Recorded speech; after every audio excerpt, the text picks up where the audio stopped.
Welcome back, ladies and gentlemen, to the Gears Pro League Split 2 day number 9. We are on the final week before we head into the major. This is where you hope all the teams have tightened up to the point where they are in major condition. I'm Taylor Reflections, we're joined by Colin and Crow Clark. Buddy, it's great to be with you. How you feeling? I'm feeling fantastic, Taylor. I've been looking forward to this day since last time I was on the broadcast with you. I said, boy, I can't wait to get on the call with Taylor again. I don't know if I'm going to pick on him. I don't know if I'm going to give him nothing but love. But we're going to have a good time one way or the other. I don't know which way I'm going at that fork in the road, but we're going to have fun doing it. We're going to have a little, I think we're going to have a little bit of everything, if I had to be honest with you, brother. Colin, we always have a great time, and we always have a great time with you in chat. Hey, Xbox channel does it right. Let us know what you guys are thinking about today and how you're feeling. Let's get into the Action Pro League standings. Like I said, we're in the final week. We've had some shakeups. E United in first place, Pittsburgh Knights there in second, Pioneers, Rise, and Rebel. And the reason why I list those off quickly, 1 through 5, Colin, great teams, fantastic teams that truly could be championship caliber. And then you've got 6 through 10. A lot of questions about them. Team Queso being the outlier to me. They have had a stand-up week, or at least past 2 weeks, Colin. They're looking like one of the teams that could rival one of the top 5 teams. Yeah, Queso's really started to put together a lot of quality map wins, a lot of quality fights against these upper echelon teams. They're going to be a team to kind of keep your eye on throughout the entirety of the major coming up and this week. I mean, they still got matches they got to roll out of spawn and play. Of course, how can I not mention my main man, Toady, down there on high? They only got 2 wins, but they're lurking. They're always lurking. They're always lurking indeed. I really do hope Hive this week really steps it up. I need to see more from them. I do. You know, it's been hit or miss as to what you could expect from them, Colin. And it's also been hit or miss what you'd expect from us. Let's take a look at our predictions, brother, because things are starting to heat up just like the Pro League standings. I'm saying it's heating up because that big boy Taylor's up top, all right? Taylor is up top with Twitch chat, but I'm still above you guys, all right, Twitch? So you got some catching up to do, okay? I tied with the champion last time. I absolutely refuse to tie with all of you guys before. But Colin, what's going on, brother? You down there at the bottom with Blaze? I was so close last week to switching up one of my predictions to try to catch up too. I ended up not switching it and still winning the game. I was like, okay, that's fine. At least I didn't throw myself another loss. But there was one game that I picked up, one on you, or one on Blaze and one on Twitch chat. And I was like, if I can pick up one more this week, if there could be a little sleeper pick I might go with, there's a chance. I could be right there in the middle. I could be right there in the middle where I want to be. It's fine. Look, I'm a professional idiot, baby. I wake up in the morning, open up the curtains, and I say, how am I going to be dumb today? Man, hey, me and you the same, man, all right? Because I never know what's going to come out of my mouth or what I'm going to do or what I'm going to say. All I know is I just do it, and if it sticks, hey, we take it. If it doesn't, then I'm an idiot, and it's just the way it is. Hey, we had an incredible week last week. We really did, and we had to narrow it down to our top 5 plays. It's always hard to do. I'm going to be honest with you, Colin, with as much action as we see from time to time, but regardless, the week 4 top 5 plays. Let's take a look.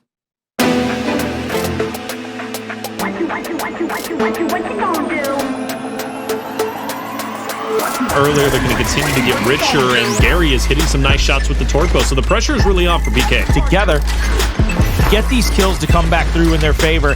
Gary with a big pick right there could slow down this entire retake by the Knights. Fiercely almost gets killed by that splash damage. Now Gary has to roll up with the L triggers to be able to help his teammate. That's the down. That's another big down as well. Nice. Gary has gone huge. Unfortunately for Team Queso, E United is now less than 20 points away from victory. That torque bow could very well be the mistake that E United was looking for. I love this from Powers. He's not marked up right here. He's going to get past that flash. He's going to go to the backside of the smoke. They don't know he's there. He gets one. He gets the down. One more to go. Powers, he's putting a bow on this map, number 1. He's gift wrapped it for the squad. Crystallized. Where does he want to place this first nade? Still has 2 to work with. Gets a little bit too close. That first one's going to miss. The second one make it something. That cuts off the teammates and allows Sleeper to get 3. They tried to go for the other body shot, but Avexys knows he has to stay alive because his team is winning the battle. But Powers and Dyslexic put the pressure on him. They couldn't get the kill. Powers leads that shot.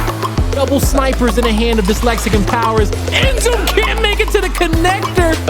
Bunny gets spotted out. Body shot with the sniper. Powers continuing to back up. Takes the distance to perfection. E United with their demon did he get spotted out is my question, because he can be a sneaky force to be reckoned with. And no, he does get spotted out. It's a Cells who comes up big. He gets 2. Frank gets 1, but a Cells completes the hat trick and controls the hill. They can win off of this hill, Blaze. They could win off this hill. They need 54.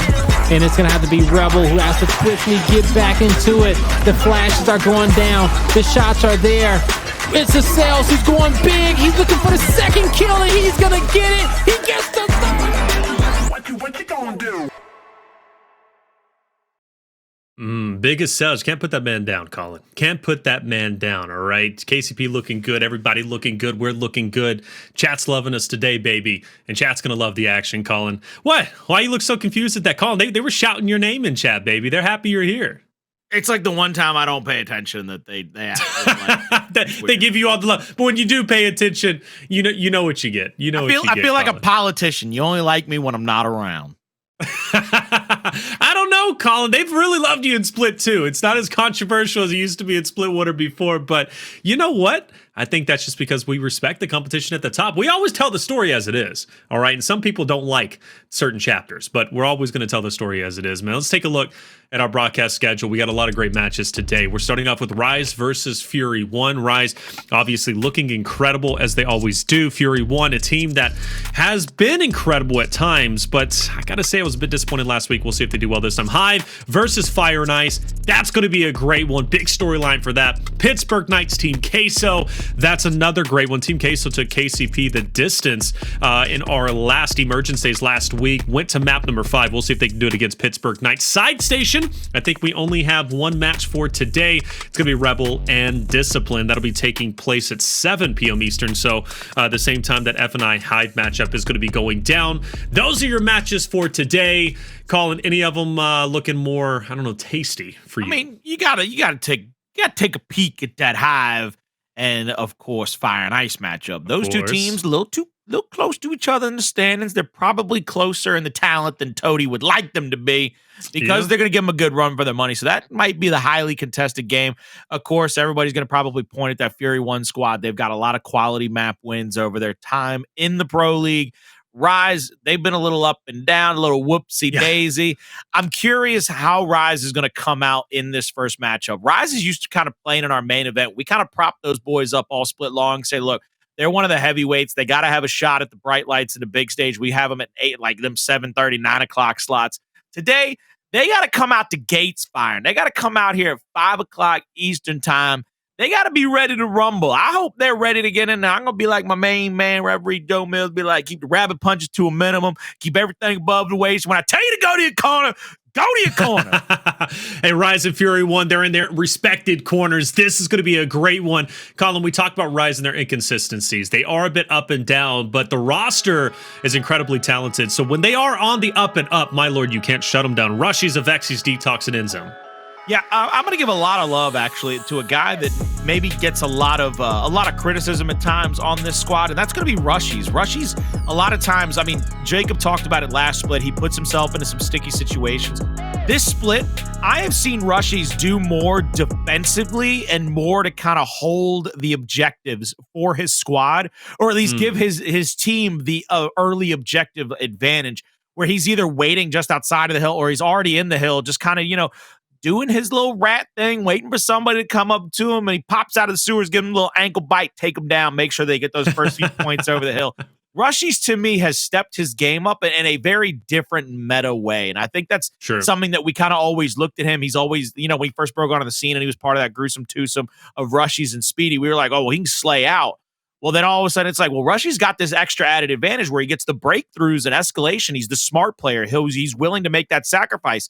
Now he's evolved yet again. He's not just a good slayer. He's not just damage output.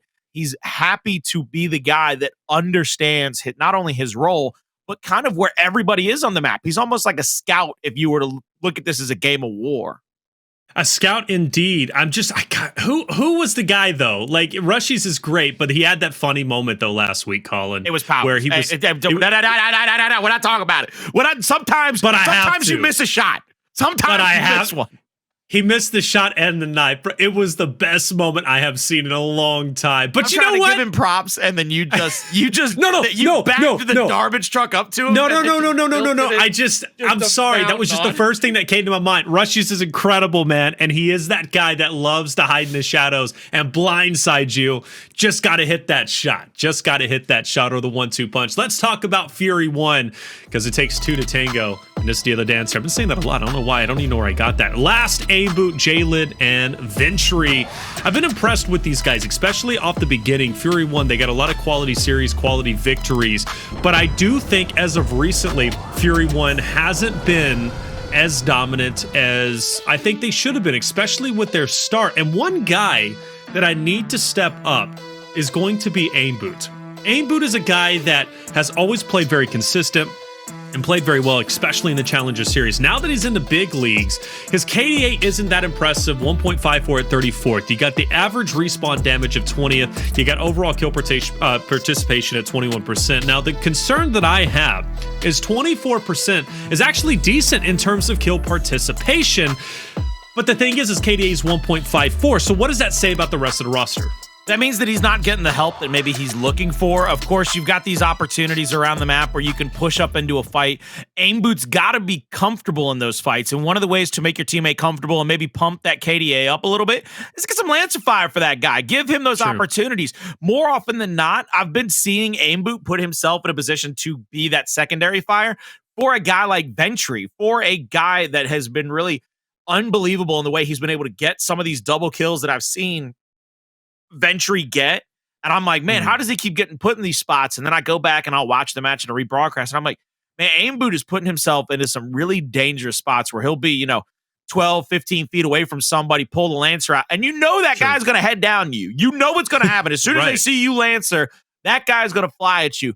But what he's doing is he's getting the initial damage for Ventry to get the first kill. And then he's probably turning, hitting 3 or 4 bullets on that second guy just to give Ventry the opportunity to try to come in that fight, maybe get a 1-shot down or maybe get an easier 2-shot down. Those are the little missteps that teams can't really have happen against them that allow Fury 1 to kind of control those hills in control. And of course, in execution, if Aimboot's able to get that kind of leverage, he's helping teammates out. So he might not be having the best stat line, but I definitively think Aimboot is trying to bring these guys along extraordinarily quick. Fair enough, and a good justification of what Aimboot's value truly is, aside from just the stats. Colin, let's take a look at the map, see what we're rolling with. Check out. Let's see if we do see Rise maybe pick that, or see Canals. Actually, Canals, excuse me. Canals is the map for Rise, man. They have been playing that so incredibly well. They have preferred it. They're pretty dominant there. Regency Control, another great map for Rise. But at least for Ritual and Vasgar, we focus our attention there. How do you think those two maps are going to go for Fury 1? It's going to be a lot harder for Fury 1 than you think, probably going into that Vasgar. Of course, they're going to pick Vasgar. Everybody seems to be picking Vasgar. It's like teams have kind of moved away from Harbor. I mean, you're not going to play Harbor against Rise anyway. Rise and Harbor are almost as good as PK and Harbor, although the Knights have kind of had their flag planted on that ship for quite some time. I think right here, Fury 1's looking to pick up 1 and 2. They're probably going to pick up 1 and 4. They're looking to win those 2 controls. I don't see them winning the 2 executions or the escalation. Their best bets to even get maps off of Rise are 1 and 4, which seems nonsensical because Rise were the original Kings of Control when we introduced it. But Fury 1's extraordinary at Ritual. They have all those extra platforms to kind of rotate around. And then Regency, while it's a little bit more wide open, it kind of favors that Rose Garden fight of Fury 1. We've even seen Fury 1 take Regency off of some of our top tier teams before. So Fury 1 has to find a way to steal 2, 3, or 5. That's how I look at this. They got to steal a map. I think they do, and that's always a conversation when it comes to teams that might be on the lower end of the standings playing against the upper echelon of the standings. Regency, I think, is the best map for Fury 1, at least just looking at the stats. They played it the most. And they have taken maps like Up of Fire and Ice. They even took one out Pioneers. I think that's the biggest victory they had on Regency, 300 to 245. Ritual, though, they've only played it once, and they lost to Pittsburgh Knights 112 to 300. So we'll see how much of an impact that's going to have here in the Rise matchup. But regardless, though, this is Rise's series. Well, let's get into our predictions and really talk about who we think is going to be winning this series. Fury 1 is a team that I have been impressed with at times. But I do feel they're starting to taper off as we do get closer to major time, and that's to be expected because you got the upper echelon teams, at least top 5, that are starting to really come into major form, and they're not allowing teams like Fury 1 or Team Queso or whoever to, really fluster them, if you will. So I'm going with Rise. I think they're going to be the better team in this series, even though they've been inconsistent. I don't see them losing the series. Colin, what about you? You notice how Fury 1's logo kind of looks like a tornado? It's got like the sides. Yes, it almost looks like a, I do. Yeah, it's like a tornado. Like Fury is supposed to kind of be like a tornado, and it's supposed to wreak havoc. Well, you know what? One of the safest things you can do if you were ever going toward a tornado, or if a tornado was headed towards you, not just bunker down, not just hunker down. Imagine you had wings like Icarus, but there was no sun to melt the glue. You just rise above that bad boy. You get high enough in the atmosphere, the funnel can't actually bring you down into it because the actual displacement of the air once you get above a tornado kind of falls to nil. So I'm gonna pick Rise because you can rise above a tornado, you can take it down. Ain't no Fury big enough to overcome them boys.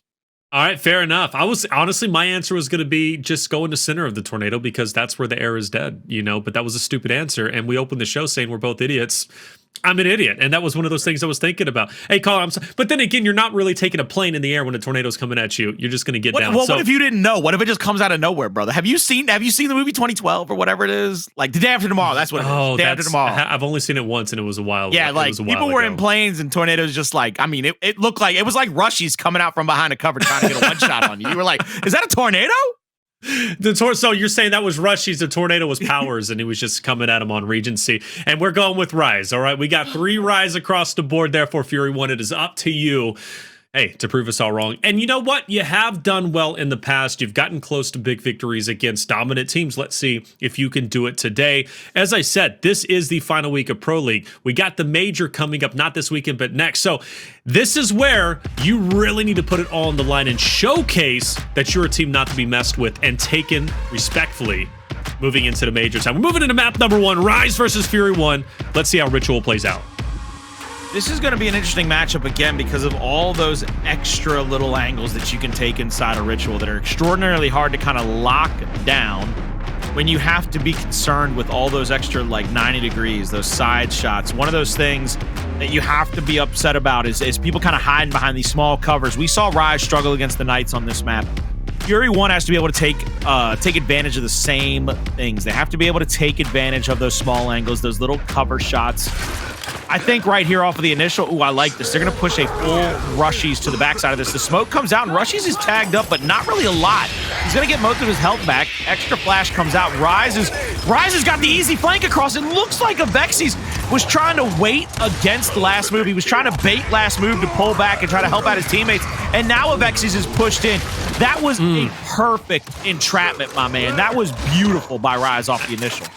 Absolutely, and Rise played that perfectly. Well done from them. That is how you set an example of how you're going to start this map off and the series off in general, and I like seeing that, Colin. I would have a lot of questions if Rise, as we talked about those inconsistencies, came out the gate and then Fury 1 just wipes them off the map, right? Not the case here, and Avexys on that flank was great, but you got to hit those shots, and, well, the Torque Bow doesn't connect onto anybody aside from last move with the splash damage, so Nashers are out, but even so, Rise seems to be doing a great job at just focusing each member from Fury 1. And you even notice in that moment right there, Jaled, Aimboot, they're together, but they were spread out enough to allow Rise to 2v1 each of them, and therefore have the man advantage in each of those individual fights. We see Fury 1 getting the scrap time, but that's all they're going to get. You're not giving up those team firefights that usually Fury 1 is so good at getting the advantage on, especially when Fury 1 has been able to get people in the same area and same target shoot. What Rise is doing is separating out those targets. They're allowing you to be in the area, but they're not allowing you to be comfortable enough to shoot at the same person. That's what you have to do against a team like Fury 1. Good little 2v1 there in the backside. That's going to allow them the close spawn and the 90-degree push in, but it's a 2v2 at the hill. Let's see how Fury 1 rotates here, because they've got to get over into this spawn point quicker rather than later. Rushiez got this huge long-range angle. He's going to be able to put out a ton of damage. Good little down, and he's got the health. The fight comes through. He gets at least one, but it's a double trade out, as a matter of fact. One more fight over there to be won by Rise, and Avexys will shut it down. Rise, that is a picture-perfect team fight. Defense, stand strong.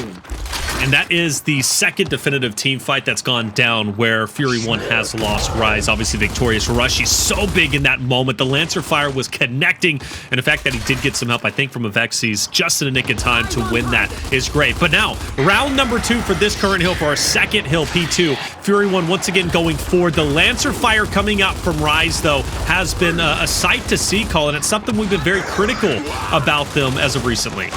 Well, we've been critical about how Rise is able to take these team fights. They seem to be taking them more individualistically. They're falling back into some bad habits of being a little bit too much reliant on their individual skill, their movement speed, the way that they're able to take these shoddy fights, these CQC fights. And when they can Lancer out, when they can help each other out, they become almost impossible to overtake in certain situations. Granted, it's only about a 30 to 40 point differential at this point in the control. But I like this from Rise. They're already rotating all the way into spawn. Avexys is trying his best to hide his number here on the opposite side of the altar.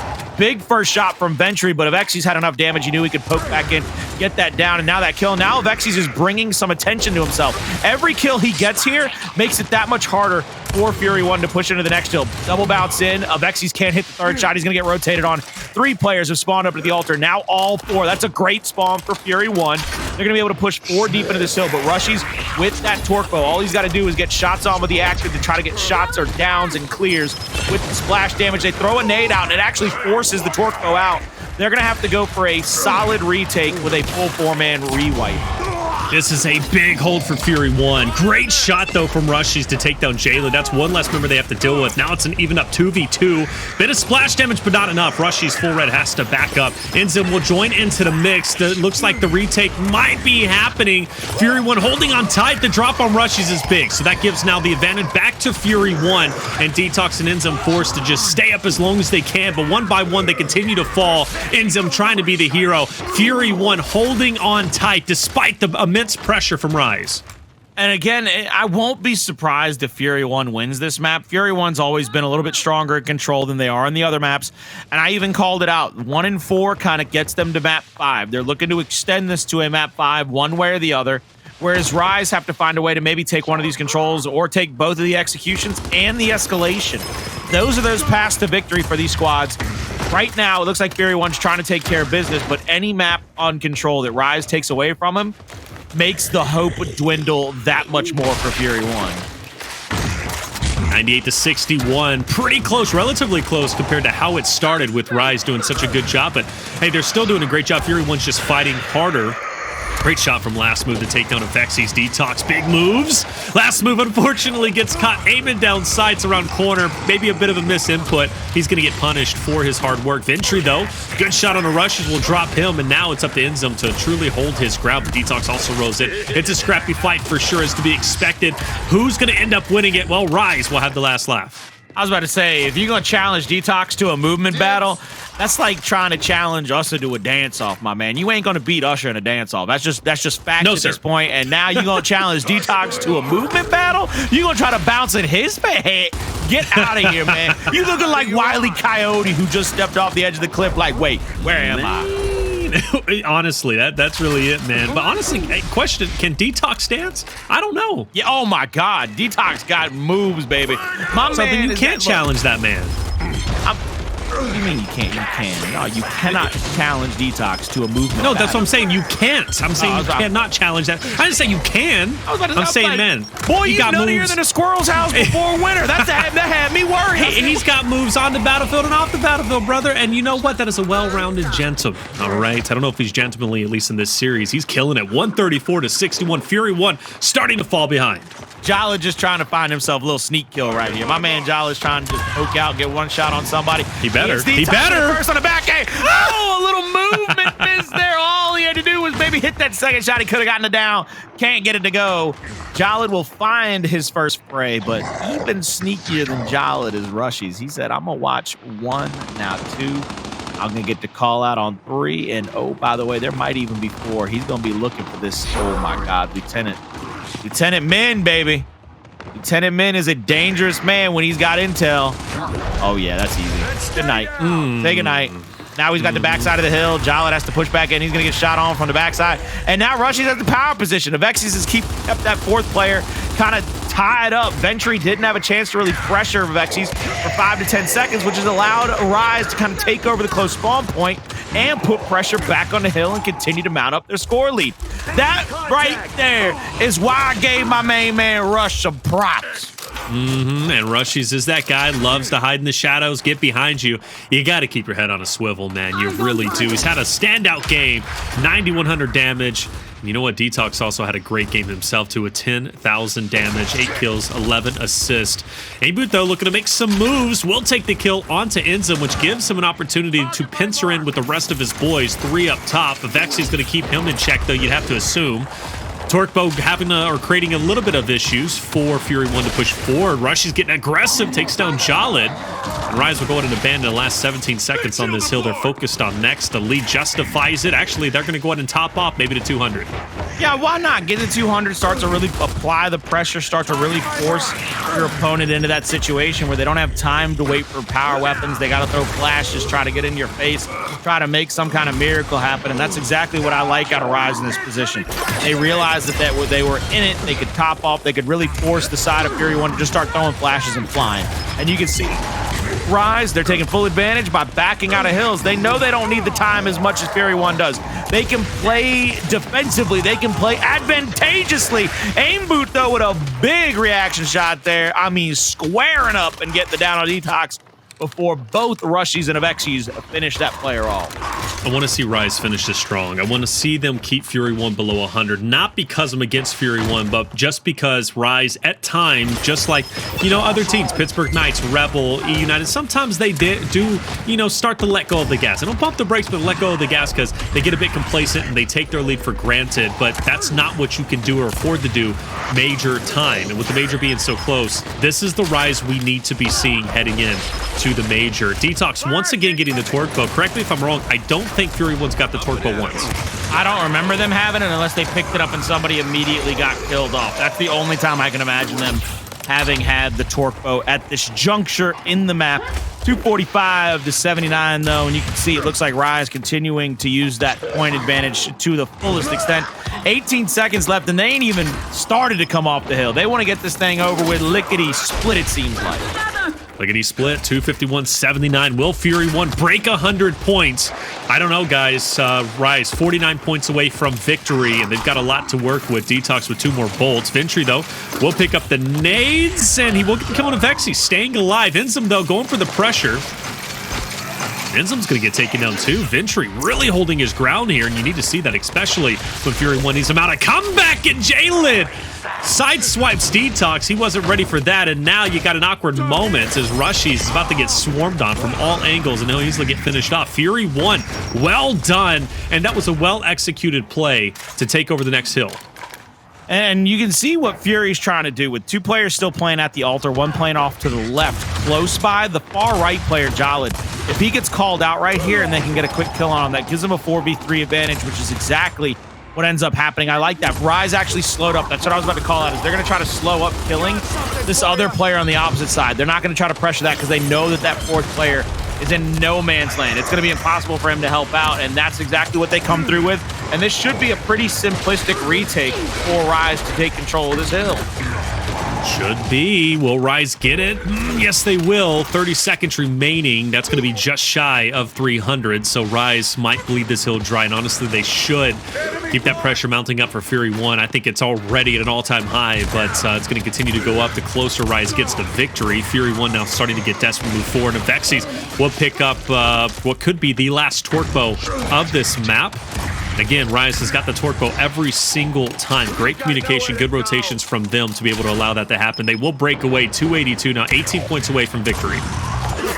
Looking to try to cap this one off. Only 18 points left. They probably need one more good set of slays to be able to take over this last hill. And you can see Avexys pushing up, goes the switch over to the Nasher. But notice Avexys actually reloaded that Torque early, and now he gets a free active as he goes back to the bow. Woo! And that's why that pays off, ladies and gentlemen. This be it. Tries to fire it at last move. Last move will get out of the way. Ventry should be connected. He will be. Nice shot from Avexys. He's done very well with this torque bow this time around. And with the series of kills, I think that's going to be all she wrote. 300 to 114. We'll see. Fury 1, though, not giving up a like that. I really do. And actually, they will tick away one more point, even get a couple more. Fight till the very end. That's what I like to see. Yeah, not going to give up, and there's no give up in these guys. I mean, we talked about it when they first really made their first move on the scene.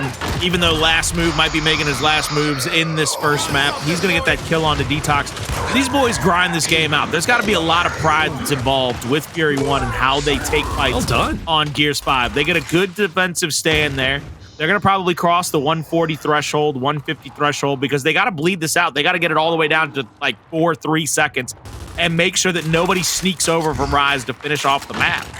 Yeah, it's tricky, isn't it? When you're 5 points away from a loss, you got to focus on the current hill, and then you also got to focus on the next hill, plus you got to focus on the power weapons. There's just so much that has to go right. We have seen great comebacks. E United, Pittsburgh Knights, on this very map in Emergence days. Pittsburgh Knights, they were so close to victory forever, but E United ended up winning it. And there's that scrap time we're talking about fighting for, and actually get it just in the nick of time. Will it end 159 to 300? Yes, it will, and Rise will take map number 1 and lead 1-0 in the series.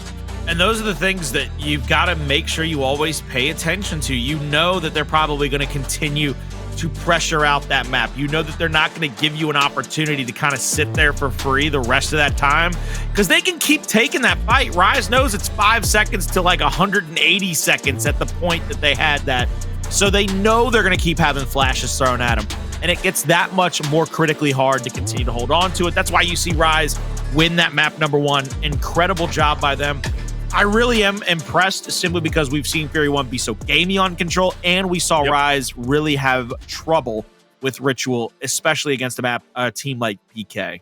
Yeah, but it is encouraging to see Rise do so well this map. And it's not just because, you know, we did have them as a heavy favorite against Fury 1, but also with the way they played it, Colin. They prioritized the torque bows when they needed to. I loved Rushiez hiding in the shadows, you know, and just making the most of those big flanks and disrupting Fury 1. And on top of that too, Colin, was the fact that Rise and the way that they would attack hills, especially that first hill, even going back to the very start, 0-0, the fight for the first point and the fight for the torque bow. Avexys on that flank was brilliant.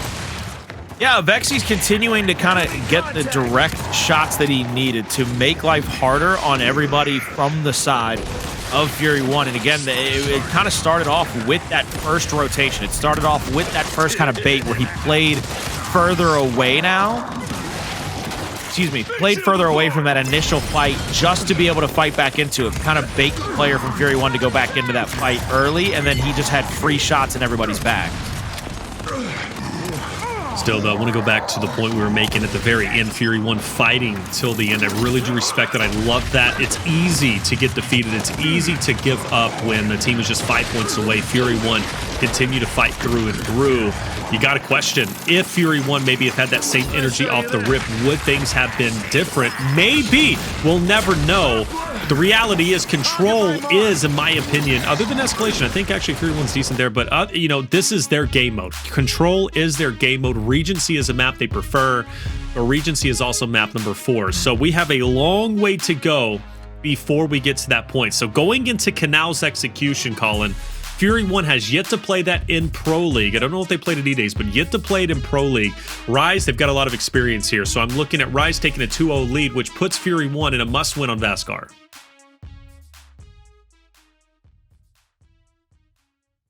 Hey, we lost. Hey, you know, but you see, we lost Colin. Before we switch to full screen, you still see how immaculate he looked. Looking off, look at that. I mean, come on. Is that not a man? That is a man. That is a man that's not my man, but I wish he was. But anyways, hey, I think Colin is back. And I want to say, guys, I hope you enjoyed the full screen, not of me, but also Colin. Taylor, I'm gonna say this one time. Technology, do that to me again tonight. You come at me one more time, technology. I'm taking all you out. I don't know. It's user error. It's user error, Colin. No shot. I'm sitting here just staring at replays. I'm like, look at how good these. Let me ask this: are you operating off a laptop or are you operating off a desktop? my desktop, the big tower thing. Okay, thank right goodness, here, because that laptop, it would make sense why you'd continue to freeze with as much. One that I'm about to throw. I'm damage. taking out it. Like I always used to joke around the laptop was like my desktop's kid. I will throw your kid again desktop. You can't do that, and that's why your desktop refuses to cooperate with you, my guy. It is a team effort. You can't hurt the kid. I need sleeves that I can roll up to go to fight now. I'm gonna fight this computer. I'm gonna fight technology. It's me and it. All right. This is why the Matrix happened. It's the same reason. And that's damn right. And I'm not looking to be a part of the Matrix, okay? And I don't know which pill I'm going to be taking if that was the case, because I'm pretty cushy right now. I can't lie. I do like it. Even if this wasn't the real world and this was a computer-generated whatever, I'd still be pretty happy with it, Colin, because I'd be with you. Isn't that cheesy? That's like really nice of you to say, but all I can think about is getting to fight technology for free, and that's all I want. I just want to fight technology. You'd be the leader of the people, like straight up. You'd be the commander in charge. I'd be like, y'all trust these computers? Y'all for real? Maybe the sergeant major of whatever the army's called, okay? I'd just be, hey, Colin, we're moving into Canals. I gotta ask you, what makes Rise so deadly on Canals and so consistent on this map? They've got two people that can pick up that sniper and be unbelievably deadly with it, but even more so, they still have probably the perfect mid-bridge strat. They've probably mastered that flash grenade throw to the mid-bridge better than anybody. And they were kind of the first team to really bring out that torque bow strategy. They kind of set the meta pace on all three fronts. They saw how this fight might go, and they've decided that they were going to be the ones that were best at it every time that decision was made against them. Like, oh, you want to play for the torque? We know how to do that, and we know how to do it better than you. You want to play for mid-bridge? Don't worry, we got that one too. I'll pull that one out of the book of strats in just a second. I also think they're one of the best back connector teams, I believe, depending upon who you put there for the spawn. I've seen INZEM play that back connector and it be a 1v1 spot, and I was like, that's never a spot you want to be in. You never want to be 1v1 10 to 15 yards away from INZEM. You know, it's funny when Canals was added to the competitive rotation for execution in Gears 5, we had double shocks, right? Which was, Blaze hated it. He really did. He loves the dual snipes. We bring the dual snipes back.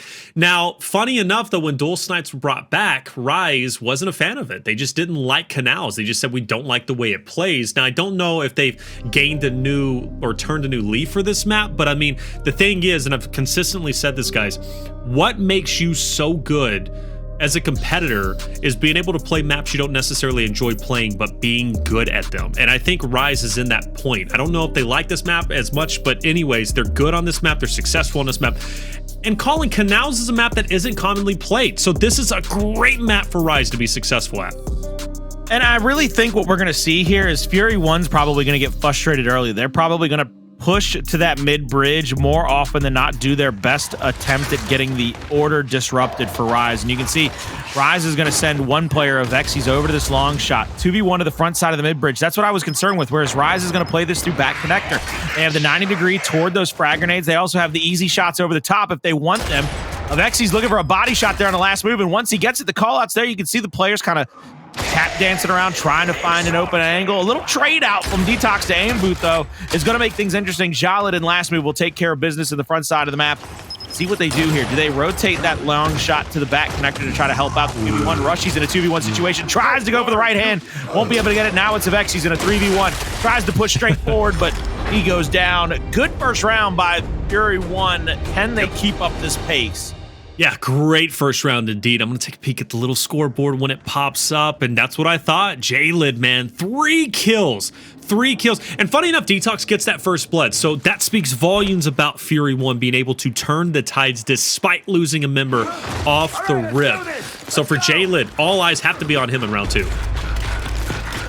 Coming in around number 2, Taylor. Let's see if Rise decides to change anything up. They're going to go with the same thing. 2 to back connector, 1 to the front mid-bridge. It looks like Fury 1, when they realized there was only 1 going to the front mid-bridge, they take the advantage. They're trying to go into it. Avexys is trying to look for a body shot across the top, but no help needed there. It looks like Rise is taking care of business with Nashers out. 1v3 again, but this time it is Ventry having to deal with the entirety of the Rise push through the back connector. I saw Avexys tried to, do it last time. Ventry, well, he's going to do his best Avexys impression from round number 1, and that's going to be 36 seconds. Round 2 done. Rise answers back. What was the difference for you in that round?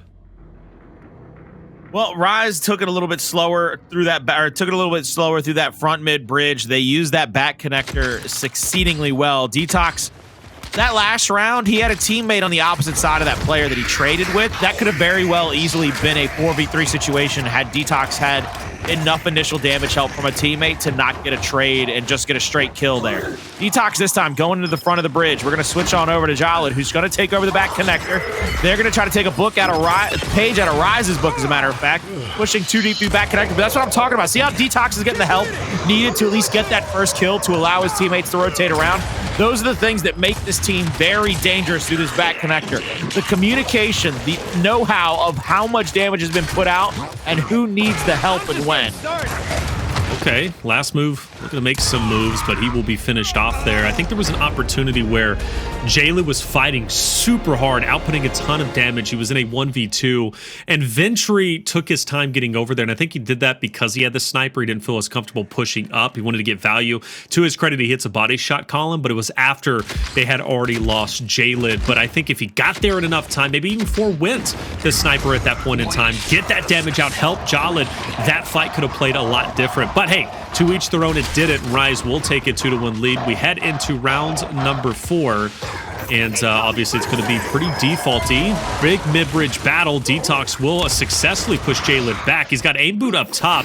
And he's in an interesting situation where forces him to break out. It's a 4v3, and Rise is already down a member. Yeah, Rushiez goes down early. Now it's going to be DeToX's next picked off, as well as INZEM. Avexys once again finds himself in, Hell's half acre. He's going to burn up in that round, and that's going to tie it up in the favor of neither team, but it's going to go back in favor of Fury 1. So they're trading out rounds, which is what they needed to do against Rise. You can't let Rise get too many up on you because they're going to do the same thing they do in Control, where they try to manipulate the fights to the best of their ability. They're going to make you second guess every one of your initials. All right, let's do this. Let's go. All tied up. I like this. Fury 1 again. Coming into this map, didn't know what to expect from them. They hadn't played this map in all of Pro League for Split 2, but now that they have played it, at least as of now for the first few rounds, I gotta say they're holding their ground, they're holding their own, and this could be a map that they can steal away, which would be critical. But 2 beautiful kills from DeToX. Aimboot Jaled will fall. INZEM's finished off, but no worries. 1v3 forcing Ventry to try and clutch up. Sniper in hand, now puts out the Nasher. And DeToX gonna get peppered up, and so is Ventry. He will fall, and that was a beautiful, beautiful start for Rise. I will say that right there, DeToX, he had a lot of help in that back connector, but it was his movement that kept him alive, and it was the pressure from the damage he put out with those initial couple of bounces that he was able to get that team fight victory through back connector. Those are the things that really make DeToX one of the better players on the planet, that have always made him one of the premier players on the planet. Just the kind of pressure he can exude onto his opponent. All right, Rise 1-0 up, or at least 1 round up, 3-2. Fury 1 has done a great job answering back. Will this be where Rise takes 2 in a row, or will we see the standard Fury 1 answering? It starts with this fight. DeToX handling his own against Jaled. First blood now going over to him. He has 4 first bloods, mind you guys. We've only played 5 rounds. That is incredible. But an answer back from Fury 1 in a dominant fashion off the back of last move at Aimboot, forcing DeToX to drop. And what a turn of events. That's the second round where Rise has definitively got first blood, only to lose the round because Fury 1 stays cool, calm, and collected. And they're making the right secondary moves. If you can kind of reset fights, or if you can find that secondary pick before your opponent can, you've always got a shot in execution. You're always looking for that extra advantage. Well, Fury 1, they have found it in spades on a number of rounds here on secondary fights. And if you can keep doing that, you can be a very dangerous execution team. All right, all tied up 3-3. Fury 1 refuses to back down. Same for Rise. And as we do transfer over, Rise has done a good job at answering back on this side. Will they be able to do so here? Ventry and Avexys opposite of each other. Both have fired warning shots, but nobody shedding blood just yet. DeToX will drop Aimboot, but obviously he's already back into the fight.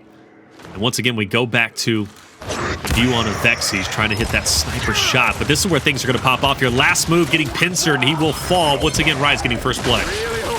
Rise are going to capitalize. Rushiez will go down, as well as Avexys. Aimboot, Jaled, and Ventry trying to kind of pincer in or push in from this back connector position. Enemy contact. Ventry actually is going to start rotating around, which is the smart play. You get the long shot to the 93, and INZEM, he overstayed his welcome with a snowbout, and that is what you cannot do.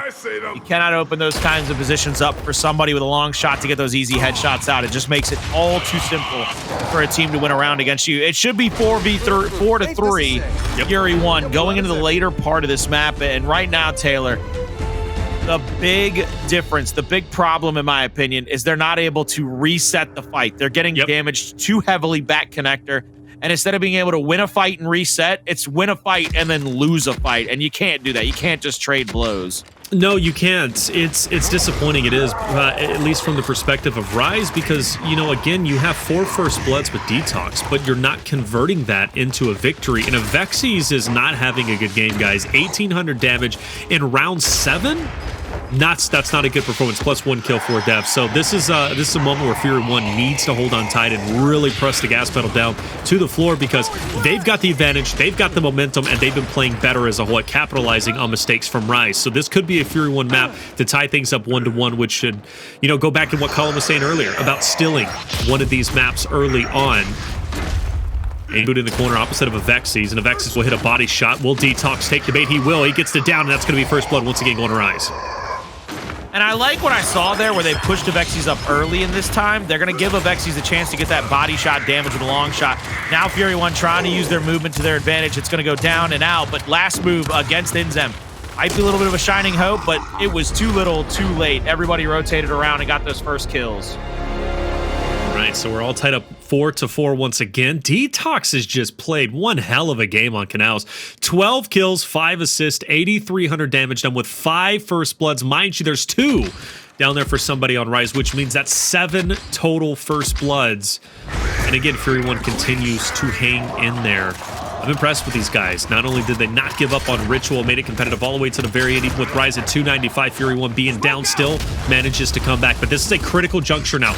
You need to win this round because it's going to put you on map point. We do see a different look from Fury 1, Colin. They get the Torque Bow this time around.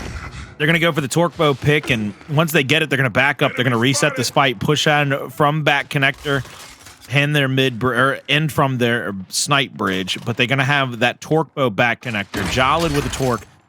He's going to look for a 45 here. He's not going to give up any kind of positioning. He's going to want to be able to take a quick shot on an active, maybe get that pick out and make sure that nobody can kind of fire back against him. He's got 4 bolts left. The active is what you have to be concerned with. You can see as long as he's not reloading it, he's holding on to that active. He does not want to give that positioning up. And Jaled, he goes for he reloads just to kind of make sure nobody's pushing him, kind of give himself the advantage if he goes for the quick pick. But this is kind of incumbent upon Rushiez. This strategy only works if Rushiez doesn't get any kills in this situation, because you know those overtime hills spawn in the middle portion of the map. That's why it becomes incumbent upon you as the team with all the power weapons to push back in. Still, no blood has been shed just yet. Both teams feeling the pressure of this round. Both teams obviously wanted to be at map point. Overtime is going to be a factor. Fury 1 is bunched up quite well, but Avexys, does that give him a chance to line up a shot? Plus the nades obviously going into effect. I do see a knockdown. Rushiez will take down Aimboot. Jaled's going to be finished off. Rise filling the advantage now. 4v2. The pressure all on Ventry, and last move from Fury 1. Make that just Ventry in a 1v4, almost an impossible situation, especially with the hill popping into place. Goes for the reaction shot, and actually will take down DeToX. Okay, I don't know. Then go ahead and Rushiez will take him down with the nade. Just an impossible situation, but you know what? That all popped off until obviously those nades ended up connecting, and maybe Fury 1 needed to spread out. I don't know. What's your take on the final few moments? Well, I look at it this way. Fury 1 can't wait for that overtime to start popping off. They've got to be able to push in a little bit earlier.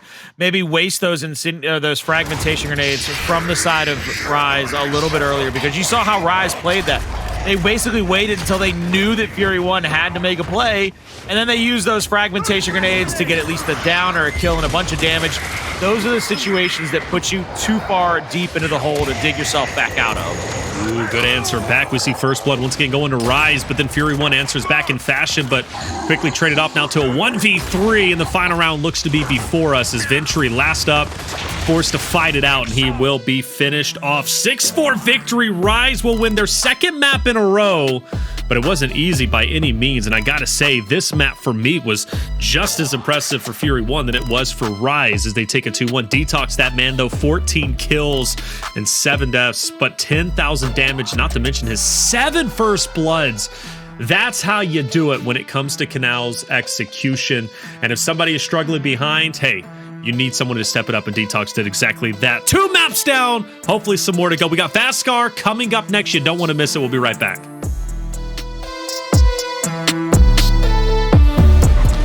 And welcome back, everybody, to the Gears Pro League Split 2, day number 9. 2 maps down in our first series between Rise and Fury 1, and Rise takes a 2-0 lead. But you know what? It wasn't as easy as that first map, was it, Colin? Ritual 300 to 159, but Canals, Fury 1 playing very well for their first time on Canals in Pro League for Split 2. If you want it easy, you shouldn't have picked Gears as the esport you played, brother. I'm telling you right now, it's got one of the hardest kind of entry-level skill sets that you can ever come across in all of the landscape. And that's why you see the competition always kind of get real nitty-gritty. You always see that while the cream may rise to the top, there's a whole lot of blood underneath that cream because people have been waging through war to get there. And that's why I'm excited to see that Fury 1 does have fight back. They're not giving up in any way, shape, form, or fashion. And they're going to have to win a map, and it's going to have to start on Vasgar. Have to start on Vasgar. So let's talk a little bit about that. Rise, Fury 1, moving into Vasgar for map number 3. Rise has played Vasgar quite well. So what do we think the chances are for Fury 1 to turn the tide? Because if they do so, we know how talented Fury 1 is on Regency. Not even going to bring the conversation to Tomb, Colin, but Regency is a map that Fury 1 is fantastic on. But can they get through Vasgar? Look, Vasgar is a hard map for anybody to get through. If you ask Craig the Brute, it might as well be our Lord and Savior, Jesus Christ. It basically figures out whether you've been Vasgar's good or bad. our Lord and Savior in Jesus Christ? Ask Craig the Brute. He'll tell you Vasgar judges all, it knows all, it sees all. Like, Vasgar might as well be, like, renamed, like, the Gauntlet. Like, it might as well be renamed, like, you gotta make sure you win this thing because apparently if you don't, it will come back to haunt you. Like, well, Vasgar causes nightmares. Like, it's a terrible situation.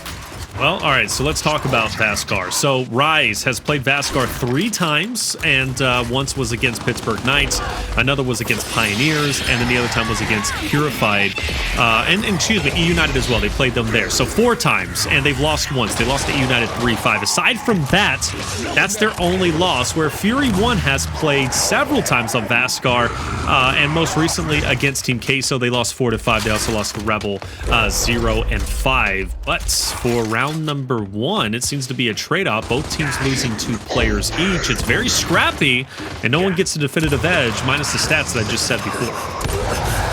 You can see the shots from Avexys around that cubby corner, around that little shelter. Will get that down, but he's not going to be able to trade off that kill.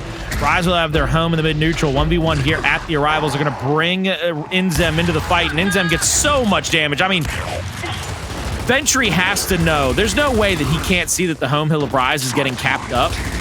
So he has to know there's a player at least in that position to try to get those shots on to get the kill. Now it's a Mr. Krabs position because Rushiez has snuck over to the C hill. He might have a chance to get this cap off. He has to turn to make sure that that player off the spawn doesn't roll in, and nobody makes it in time. Rushiez for free. For free. F-O-F-R-W-E-E for free. Faux apostrophe over the I. I get it. I'm tracking. There it is. Rushiez gets the final cap, and obviously Rise gets round number 1 in a pretty interesting fashion. Fury 1. They started off very scrappy, very evenly based. And then all of a sudden, Rise, well, they get the cap and they get the domination. So now Fury 1, we need an answer back that will have a rival spawn, which could give them the added benefit, the added edge. You do want to see the breakaway. Rise, they'll send 3 over towards C. Fury 1, they're going to break apart 2 and 2. Well, that gives them an advantage against player 3 Avexys on the tank fight, but over on the C to A transition, they're at a bit of a disadvantage. But we do see Jaled rotating through mid. And I like what I see this from, because you see Jaled, he's trying to get this shot on from that 45-degree angle on those players going up to the Arrivals. It's a 2v3 right here. Jaled rolls back in, looking for that shot on that kneecap. He's trying to take INZEM's legs out from under him, and then he rolls him on DeToX, and DeToX didn't just take his legs out from under him. He took his whole body. He chunked him out, man. He said, you see all that anatomy you working with? Not anymore. Not anymore.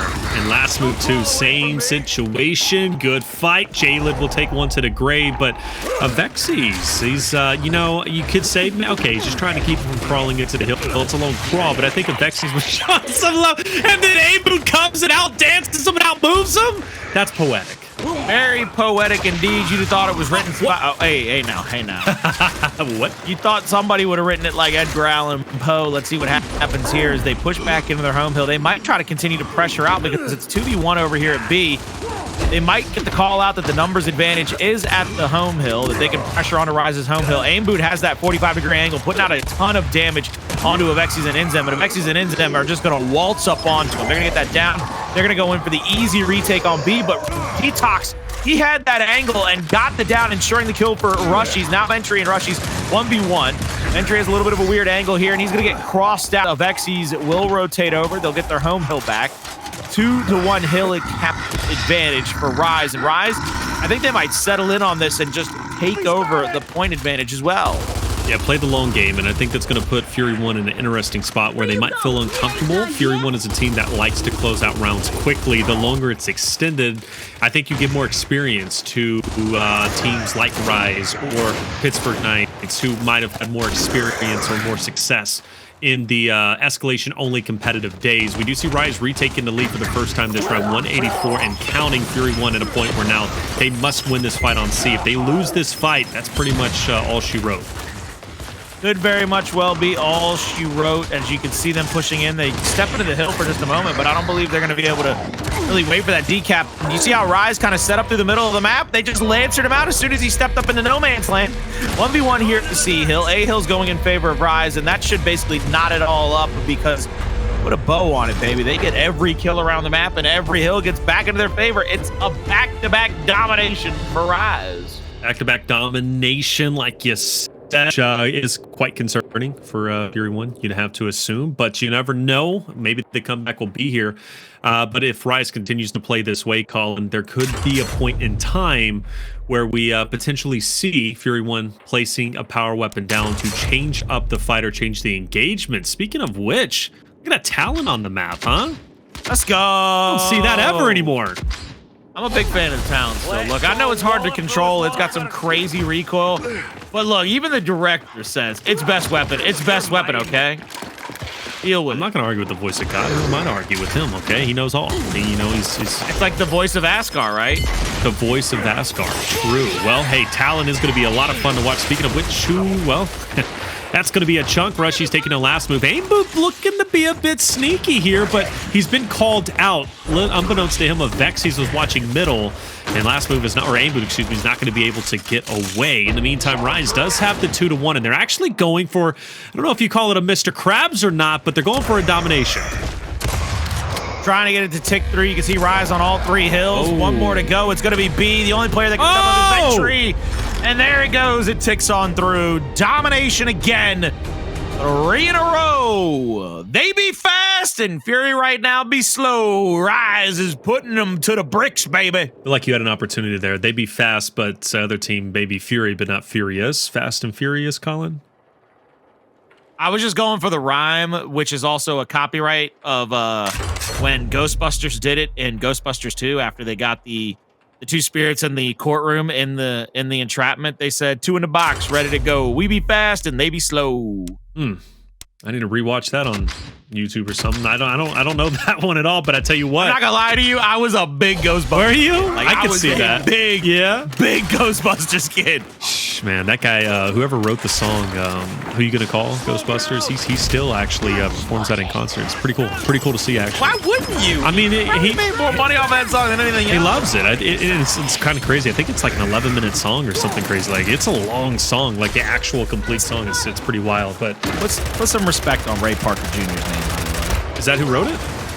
Yes, sir. Well, who performs it? Who performs it? Ray Parker Jr. I don't want to say he wrote it. I don't want to swear to that. I just know when I hear it, I know who sings it is Ray Parker Jr. Aimboot's about to be singing with that, or Aimboot, excuse me, with that sniper, brother. Domination attempt going through, and Rushiez forced to sprint as quickly as he can. Rise trying to keep this alive. That body shot was needed, and that was great to see.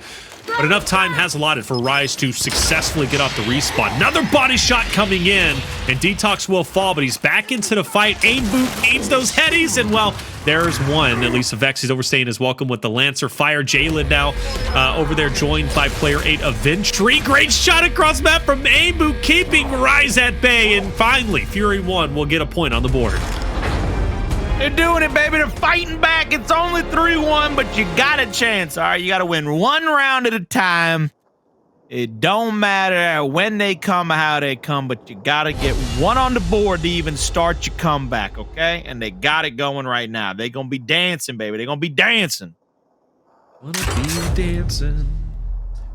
Speaking of which, I've been thinking about taking dancing classes. You know, getting my feet underneath me and starting to, I don't know what I want to do. I don't know if I want to do, you know, like break dancing, if I want to do salsa. Could you imagine me break dancing? But we got an M-bar up top, M-bar and sniper.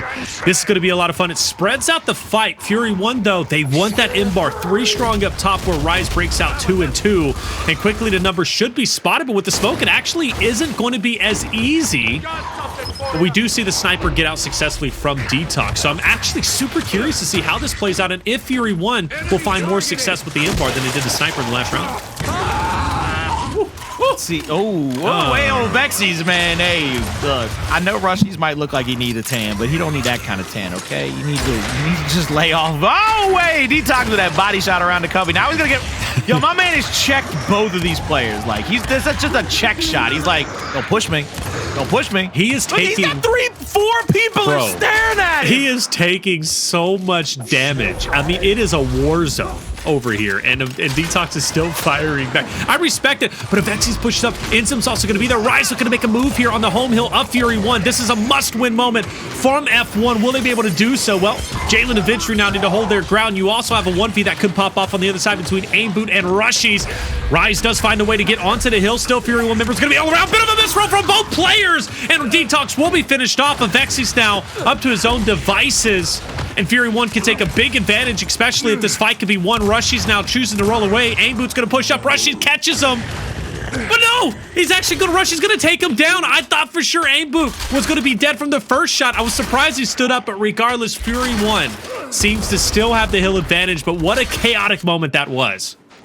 Without a doubt, I mean, the chaos needed to be won and solidified by Fury 1. They're going to be able to keep control of at least some of their positioning here, but they're going to lose all of their hills now because you can see Rushiez comes around on the flank. He's going to decap the home hill. That's going to keep their point advantage at bay and maybe even get a triple cap, but the up bay, a little too strong at aim. Strong indeed. The guy that we, you know, was our player to watch. We talked a lot about him and his stats maybe not looking that impressive, but keeping that round alive is great for him. But Fury 1 still needs a bit more work to be done, or else they're going to be looking at a 4-1 match point for Rise. DeToX hiding. Nice job from DeToX to remain calm, cool, and collected in that moment. Jaled will fall, and it looks like Rise 15 seconds away from victory. Fury 1, there's 3 down. This is going to match point for Rise. It's gonna, you know, it's gonna be one of those situations where Rise, they're on this map at match point, and this is now where you see what Fury 1 is made of. We talked earlier about them not giving up, what they're not gonna go away with. Can they fight back? Can they get 1 or 2 rounds? Just extend this matchup. Rise really did come to play today. I mean, they look like they are not slacking in any way, shape, or form. I want to see if they either finish it off quickly and in style, or if we see the best of Fury 1 kind of rear its head here and try its best to just get a couple of rounds of, baby. Just get a couple back. All right, Fury 1, this is it. Map number 3. You got to win this, and now you got 4 rounds to take in a row. It's not going to be easy. You discombobulated the map enough. You were the ones who placed the sniper. You're the ones who placed the M-bar, but the result has still been the same outside of that original first round, round number 4, where the sniper was placed. That's where we did see Fury 1 find success, but ever since then, though, Rise hasn't looked back, and they haven't been phased that much. Fury One last time sent 3 players for the M-bar. This time around, they are going to break out 2-2, 2 on E, and then 2 down low for the tank fight. So let's see how this fight pops off onto E. Rushiez gets a nice shot on the Ventry, follows it up with a third. That's going to be a drop, and now opposite of him is going to be Jaled, who commits his life to get the pickup on Ventry. Now Ventry in a 1v against Rushiez. Forces Rushiez back. This is going to be extended a little bit more, and this now becomes a must-win fight column because, well, this is the final hill Fury 1 is in control of. So well done. Good job from Ventry to keep F1 in it. Ventry had to win that fight to keep this alive, and now you're going to see him pull back. He's going to allow the side of Rise to push into that E-hill kind of freely because he has the advantageous position. Actually, he's pushing all the way over to F. I dislike this at all, under all circumstances, because he's not giving himself a chance to be the last line of defense for his squad. And Rise actually gets a kill with the Incendiaries and the FL, which is keeping the 2-1 hill advantage in their favor. Now Rise gets a second kill. Now Ventry has to fly at another. My name is Colin the Crow Clark, and I just watched people make 3 bad decisions back to back. Talk to me about them. Well, first, let me give the respect to Rise. All right, Rise, they take the series against Fury 1 3-0, and a big win coming out from them, and they made it look good. Aside from Canals, which was very competitive in regards to Fury 1, hey, Rise really had no struggles and no issues. DeToX had a great series, not only on Canals with the First Bloods, with his eliminations, but also here on Vasgar being the overall kill leader with 12 eliminations and only 5 deaths. So DeToX in this series, must say, very impressed with his ability to hold his ground, stand his ground, and do exactly what we expected him to do, dance around the competition. But now, let's take a step back, Colin, and let's talk about that final moments in that last round. Well, when you know you got a 3v3 on the opposite side of the map, you got to kind of man up there. You know that the long shot's going to stay back. You've got plenty of cover to work with, so just don't give up the angle for the body shot.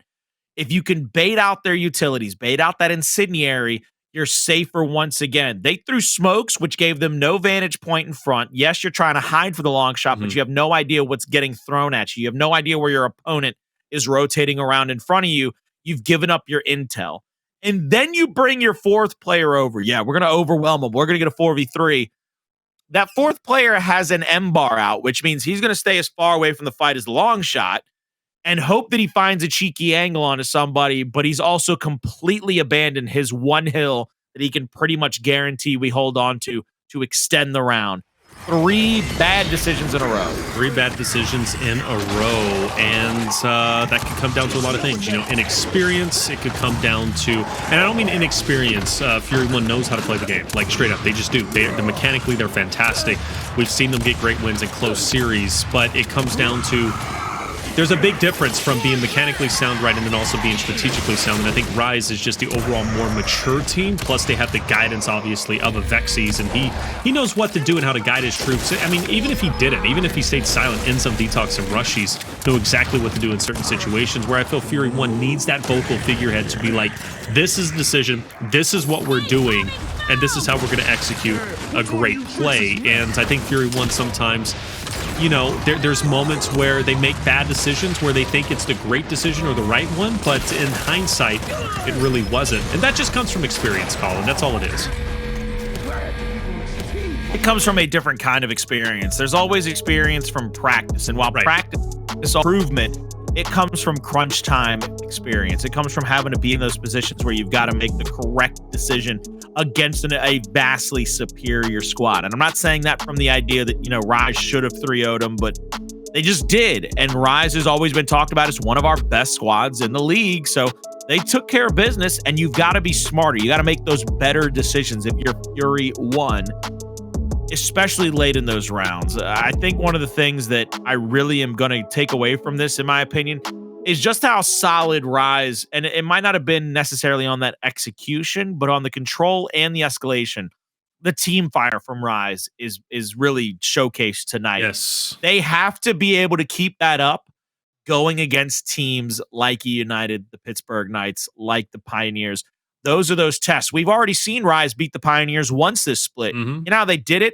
They did exactly what they just did against Fury 1. They separated them out in team fire. If they can keep that kind of mentality, if they can keep it right here, my God, they're going to look like the Golden State Warriors when they won, what, 70 games? Yep, 72 games? I mean, it was nuts. Yeah, Rise is looking great. This is the Rise you need to see before the major happens. They have that line. I echo the sentiment, man. If they continue to play like that with the way they were picking apart Fury 1 or the way they were picking apart Pioneers in a series that happened at the beginning of Split 2 relatively, I think this Rise is going to find success. We have a lot of championship caliber rosters, and Rise, they are one of them that looks like they could in fact be champions. First series down. Well done to Rise. Well fought from Fury 1, but back to the drawing board they go. We've got a secondary series about to go down, and this one, hey, the storyline runs thick with it, okay? We've got Fire and Ice playing against Hive. This is the matchup to avoid relegation for both. Fire and Ice, Hive, coming up after this.